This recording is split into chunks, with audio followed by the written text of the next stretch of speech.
நான் பலமுறை கேட்டிருக்கிறேன், அண்ணனை பார்க்கும்போது ஓயாம ஓடுவாரு, உழைப்பாரு, வேர்வை சிந்தி உழைக்கிறத பார்த்திருக்கிறோம். கோயம்புத்தூர்ல இந்த பாகம ஒரு மாநாடப்ப அப்படி எகிரி குதிக்கும் போது ஒரு இரும்பு கம்பி குத்தி ரத்தம் கொட்டுது. அவர் ஒயிட் அண்ட் ஒயிட்ல வேற இருப்பாரு. அந்த வெள்ளை பேண்ட்ல அப்படியே ரத்தம் கொட்டுது. வாங்கின ஹாஸ்பிட்டல் போலான்றோம். தளபதி எப்ப வேணா விமான நிலையம் வந்துருவாரு. அங்க வேற கூட்டம் அதிகமாயிருச்சுன்றாங்க. அடுத்து 11 மணி நேரம் வெறும் கர்ச்சிஃபை கட்டி கொண்டு ஓடி ஓடி உழைத்து தளபதியை நல்லபடியாக சென்னைக்கு அனுப்பிவிட்டுதான் மருத்துவமனைக்கு வந்தார் அந்த மனிதர். பொது தொண்டு நீங்க பார்த்திருப்பீங்க. பனையூர்ல எத்தனை வாட்டி கடுமையான கூட்டம் வந்துடும். 500 பேரும் வாங்க, அங்க போய் பார்த்தா 15,000 பேர் வந்துருவாங்க. அப்பெல்லாம் பல முறை எதிர்கட்சியா இருக்கும்போது நாங்கெல்லாம் போன் பண்ணி கெஞ்சோம், சார் கொஞ்சம் வந்து உதவி பண்ணுங்க சார், கொஞ்சம் ஹெல்ப் பண்ணுங்க சார். இதோ உடனே வருவாங்க அப்படின்னு எதிர்பார்ப்போம், வரமாட்டாங்க. அதுக்கு மேல இருக்கிறவங்க கொடுத்த அழுத்தம். ஆனா அதே பனையூர்ல எத்தனை பேர் வந்தாலும் எல்லாரையும் இலை விரிச்சு, வாழை இலை விரிச்சு அவங்கள சாப்பிட வச்சு, எல்லாரும் சாப்பிட்டு முடித்த பிறகு அந்த பேப்பர்லாம் ரோல் பண்ணி எடுத்துட்டு எல்லாரையும் வீட்டுக்கு அனுப்பி விட்ட பிறகுதான் தன்னுடைய உணவில் கை வைக்கக்கூடிய மனிதர் எங்களுடைய பொதுச் செயலாளர். இத பார்த்து நாங்க கத்துக்கிறோம். அவர் அப்படி பண்ணும்போது நாங்க என்ன பண்ணுவோம், சபரியும் இறங்கிடுவாரு. எல்லா மாவட்டத்துல அப்புன்னு அண்ணன், எல்லாரும் பூக்கட குமார் எல்லாரும் வந்துருவாங்க. எல்லாரும் அவர் வேலை செய்யும் போது நாங்க சும்மா இருக்க முடியுமா? ஈஸியா சார் வந்து ஒரு பாட்டில் வைப்பாரு, வாட்டர் பாட்டில் வைப்போம், ஸ்வீட் வைப்போம், நாங்க சாம்பார் ஊத்துவோம்.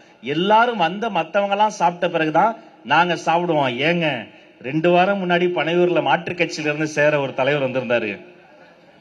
அவரை உட்கார வச்சுட்டு மாண்புமிகு அமைச்சர் நான் ஏஞ்சி நின்னுக்கிட்டோம். ஆனா நீ உட்காருனான்னு அவர் சொல்றாரு, 40 வருஷம் ஒரு கட்சியில இருந்த தம்பி, நான் வரும்போது நகர ஒன்றியம் கூட அவங்க இடத்தை விட்டு தர மாட்டாங்க. ஒரு அமைச்சர்கள் நீங்க எழுந்து என்ன ஒரு சாதாரண தொண்டனை உட்கார வைக்கிறீங்களே, டிவிக்கு மாதிரி ஒரு கட்சி உலகத்துல கிடையாதுன்னு சொன்னாருங்க. அப்படி எங்களை ட்ரைனிங் கொடுத்து ஆளாக்கி அழகு பார்ப்பவர் எங்களுடைய பொதுச் செயலாளர். பாருங்க, என்னப்பா யானையவே கொண்டு வந்துட்டீங்க. இரட்டை போர் யானைகளும் இந்த அரங்கத்திலே இருக்கு.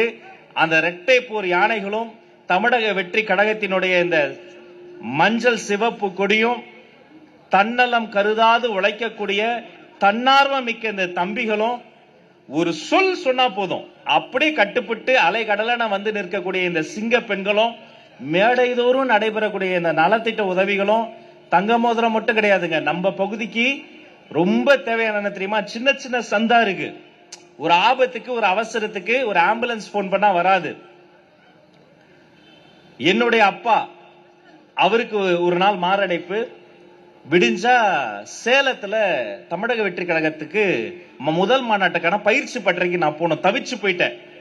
உடனே நம்ம சூர்யா ஹாஸ்பிட்டலுக்கு நாங்க கூட்டு போறோம், அட்மிட் பண்றோம். லேசான மாரடைப்பு தாண்டா, நீ கிளம்புன்றாரு. எனக்கு மனசு ஒரே 2 மனசு. பொதுச் செயலாளர்கிட்ட வரேன்ட்டேன், போறதா நான் டிவில பாத்துட்டு இருப்பேன்டா, இது நல்ல வாய்ப்பு, போய் பேசு, கொடுத்த வாக்க காப்பாத்துனாரு. நான் போனேன், விடிய விடிய போனேன், மாநாடுல ஏறினேன், பயிற்சி பட்டறையில ஏறினேன், பேசினேன், திரும்ப வீட்டுக்கு வந்துட்டேன். அடுத்த நாள் நல்லா தான் இருந்தாலும் மறுநாள் காலையில மறுபடியும் எழுந்து ஒரு மாதிரி இருக்குன்னாரு. அப்படியே சேர்ல உட்காந்துட்டாரு.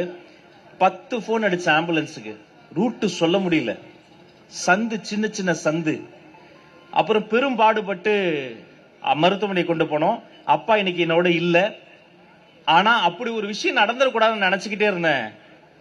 இந்த மேடைகள் வைத்து நம்ம பகுதிக்காக இலவச ஆம்புலன்ஸை கொடுத்தீங்களே, உங்களை கையெடுத்து கும்பிடுகிறேன். எத்தனை உயிர்கள் இதுல காப்பாற்றப்படும். இதுதாங்க தமிழக வெற்றி கழகம்.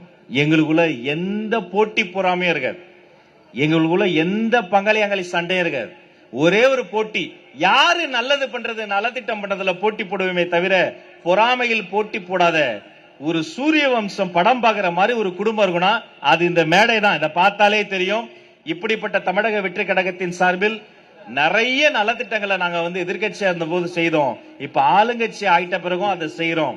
அதற்கு ஒரே காரணம், சாதாரண எளிய வீட்டு பிள்ளைய கூட கையை பிடிச்சு தூக்கி விடக்கூடிய ஒரு மனிதர் தான் காரணம். நானும் ஊழல் செய்ய மாட்டேன், ஊழல் செய்ய மத்தவங்களையும் விட மாட்டேன்னு சொல்ற ஒரே மனிதர் தான் காரணம். மாண்புமிகு முதலமைச்சர் சி ஜோசப் விஜய் அவர்கள் மட்டும் தான் காரணம். அவர் உத்தரவிட்டார், பள்ளிக்கூடம் வரவழியில் இருந்த 717 டாஸ்மாக் கடைகள் மூடப்பட்டன. அவர் கட்டளையிட்டார், கல்வி சான்றிதழ்காக காசு வாங்கின அந்த கல்ச்சர் அதோடு அடியோடு நிறுத்தப்பட்டன. அவர் கட்டளையிட்டால் காவல்துறையிலேயே சிங்க பெண்கள் சிறப்பு காவல் படை என்று சிறகடித்து பறக்கக்கூடிய புதிய படைப்பிரிவே தமிழக காவல்துறையில் உருவாக்கப்பட்டது. அவர் ஆணையிட்டார், அது நடந்து கொண்டு இருக்கிறது. இனி இந்த ஏழைகள் வேதனை படமாட்டார்கள் என்று சொல்லி உங்கள் அத்தனை பேருக்கும் நல்லதே நடக்கட்டும் என பாராட்டி விடைபெறுகிறேன். நன்றி, வணக்கம்.